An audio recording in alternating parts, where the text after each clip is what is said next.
We're celebrating superheroes with our Food Lovers Market Marvel Superhero Mug campaign, but we're also celebrating everyday heroes.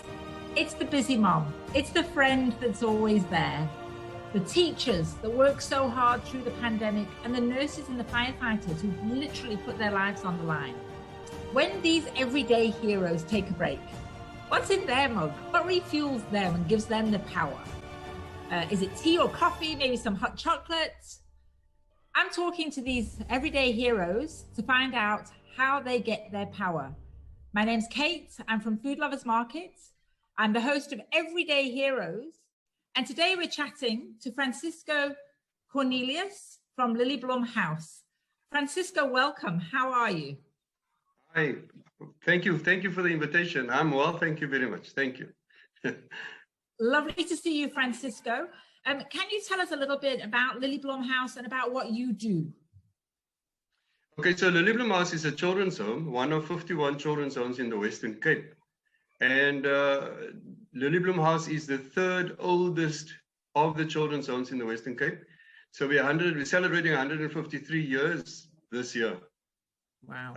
And we're one of four sister homes of the Anglican Church that was birthed many, many years ago, as you can hear, in the 1800s already. And so we provide services to children who have been removed from their family structures as a result of either parental failure or socioeconomic problems, you know, the drug abuse, substance abuse in general, some orphans, some living in child-aided households. And these children are removed by the social work agencies in the communities like child welfare and so on. And then they are reported to the children's court, and the children's court would then find a placement like a children's home, which is called alternative care programs that Leliebloem House and the other 50 children's homes in the Western Cape provide for. But I'm first and foremost a professional child and youth care worker, registered with the South African Council for Social Services Professions. I serve on the board for child and youth care workers, and I also serve on the National Association as an executive member for child and youth care work. So basically I'm working nationally besides my role and function at Leliebloem House in the Western Cape. And I've been doing this for the last 33 years. In two provinces, the Western Cape as well as the Free State province. I'm very passionate about working with children, especially working in their life space. Now that means everywhere where they are. That's where I want to be. So I want to feel what are they missing. My passion comes largely because I am the eldest of 11 children, and thank God we're all still alive, mom and dad as well. So that must have been a mini children's home on its own. But I think the passion for me is how can I provide for the needs or for those things that's missing in their lives. And obviously I don't do it alone. I work in the structure of a team and I lead this team. And the ultimate goal for us is actually to make sure that these children go back to the community, go back to a home in the community, whether it's their biological family, very rarely their own home. My role as the director is to lead a team of professionals and to provide, you know, as much as we can with the minimum resources available within a 2-year space that the court allows us to do. And so you can then, you know, hear from there that it's a very challenging and daunting task most of the time to ensure that these children actually get what they need and that we are able to provide as best possible a good service to them. Well, I don't know about interviewing you as an everyday hero, because I think your mom with 11 children is probably a superhero. Absolutely. So the first question I have is in your role, what strengths do you have? What do you bring to the party in terms of your strengths? One of the things that I see as a strength that I have is being able to listen attentively. Now, most people will say I'm a good listener, but at the end of the day, we can hear, we can listen. And how do we respond? And I think in the position that I'm in, it is absolutely necessary to listen carefully in order to assist, to help, to provide advice, and to manage situations that comes my way. So, Francisco, conversely, what would you consider one of your weaknesses? Well, I think one of the weaknesses is that I don't necessarily take good care of my own needs, which is something I've been trying to work on for the past however many years, you know. But it is important. And so if I don't do that, I know I don't do it, you know, successfully sometimes, but I think the word that's missing is I don't do the. It can impact negatively when I, you know, especially when I'm sick or when I'm stressed out, then that gets to me.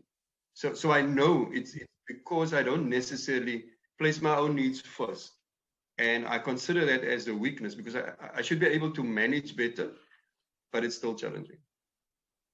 Well, we all know that you can't fill from an empty jug. So it is important to look after yourself. That said, what is the best advice you have ever received? The journey starts with taking the first step. And the other part would be don't throw in the towel without attempting to do it. And I think that sets me on a course to navigate a little bit more appropriately what I want to do and to not give up, because sometimes we can be so overwhelmed with the negative things that we face every day, you know, that's staring us and glaring us in the eyes.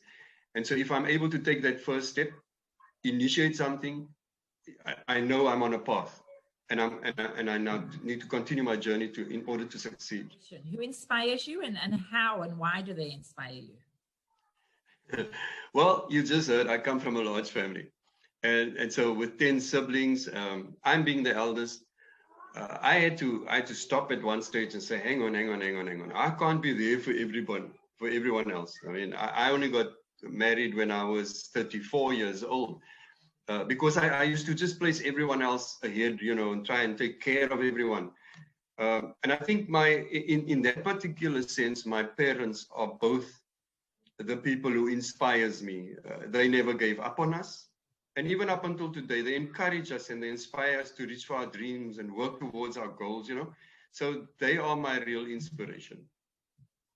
They sound very inspirational. Tell me, what has been your biggest challenge in your life and how have you overcome it? There are many challenges daily, and this will continue. But the mere fact that we don't have to do it alone. I don't have to step out there and take on this challenge all by myself. I depend on a team. I rely on a team. And so I've got to lead this team in such a way that they understand what it is that I am struggling with. So having that kind of openness, transparency, if you like, I need the support of the team, my family, my friends, in order to succeed. In my line of work, the biggest challenge at this stage is finding enough finance and resources in order to do a good job, to provide appropriately for the children, instead of just giving them, you know, the basics. Because sometimes there are children with aspiration, but you're unable to provide for them, and you feel, I've failed. But in that sense, I think there are many challenges. And yes, if it isn't for my team, I won't be able to make it through. Can you share with us, Francisco, a defining moment from your life? I think it was when I decided to get into this line of work, which I knew nothing about 33 years ago. After school, I worked in the South African Navy. I was a qualified gunner and I sailed on the minesweepers for 2 years. And then young, you know, wanted to be out there, adventurous. I didn't actually fit that glove. And so I worked at an insurance company for another 3 years. And then for 8 years, I worked at an oil company, Mobil Oil, when they were still in South Africa back then. And then one day somebody comes and says, you know, you've always been working with young people, like going weekend camps and so on with the church youth group. There's a position there as a childcare worker. Would you like to give it a go? And I said, yes. I prayed a lot about it, but I went in for it. And you know what? I dropped from a salary probably 2/3 less than what I earned. But I gave it a shot, and I took a dive, and there I was. And I felt called. So this calling and the first attempt in applying for the post actually got me the post. And so I think that was a defining moment for me, because now I needed to decide whether I was going to make it or whether it was going to break me. And 33 years later, this is where I am. I remember initially in the first 2 years, after the first 2 years, we were told, listen, there isn't much of a future for you. You're just basically looking after children. Because social work was the competitor in the field for child and youth care work. And so we had to obviously make sure that people understand what we do. This isn't just your ordinary job. It is a calling, but in order to provide the best, you need to be good at what you're doing. And so when this field was professionalized, I can proudly say I was proud of that, because I tried, as much as possible to give input as to how should we look, what should we be doing when we are professional. And the bottom line for us is, for me especially, is you can't expect somebody to work with someone else's children if you cannot ensure that that person has the correct tools, appropriate tools, qualification, and is professional in terms of how they conduct themselves. Because the first case of abuse can be your own parent. All right, so you similarly in that position, if there's any thinking or thoughts about was this child abused or not, they're going to come to you first. So how do you protect yourself? And if you are professional about what you're doing, you don't have to be shy or scared that anyone come to you and confront you about what you're doing in the life space of other people's children. So I think that, sort of describes more of a defining moment for me. And today, it's a profession. Nobody ever thought that I didn't even think 33 years ago that I would be managing a team of workers. I've got 65 staff members I manage. And I've got 800, almost 900 children, in the program, both in residential care. I've got 60, and in the community, I've got almost 850 children. So, it takes a bit.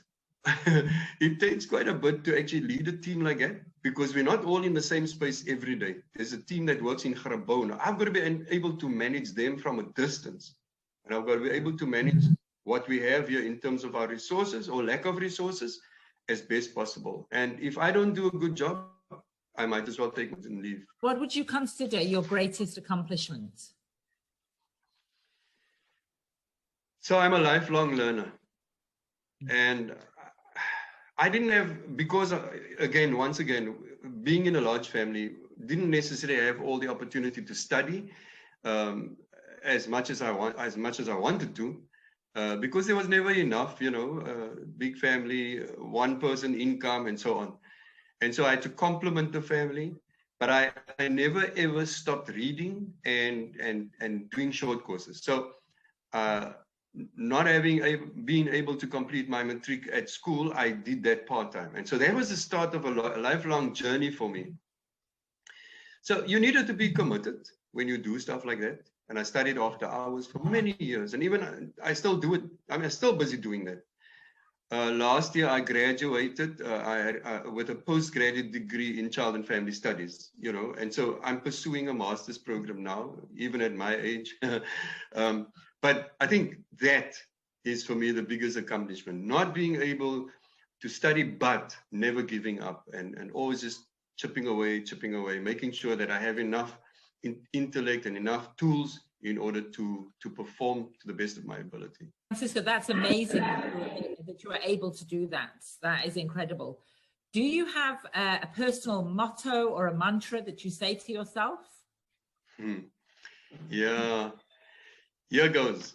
Determination is stopping at nothing and doing what's in your heart, is right. That sounds perfect. It sums everything up beautifully. Okay, talking about superheroes, can you tell me who is your favorite Marvel Avenger and why? Initially I started thinking the Teenage Mutant what's it, Ninja Turtles. And I love Leonardo because, you know, he's like the leader of the pack. But anyway, I thought that's not going to work here. Yes, I thought that's not going to work here. I need to look at something else. So Spider-Man, he is an inspiration. And I think also because he was raised as an orphan. You know, the story goes that he was raised as an orphan after his parents were killed in a plane crash. You know, that kind of thing. And I think him having gone out there, you know, with the powers that he's able to, you know, create, and going out there and just saving lives, you know, he's probably one of the favorites for many children. Yeah. So I know that you don't have your mug with you right now. I have my fantastic Spider-Man mug. What kind of mug did you get, and what would be in it? Oh, Captain America is the mug that I received.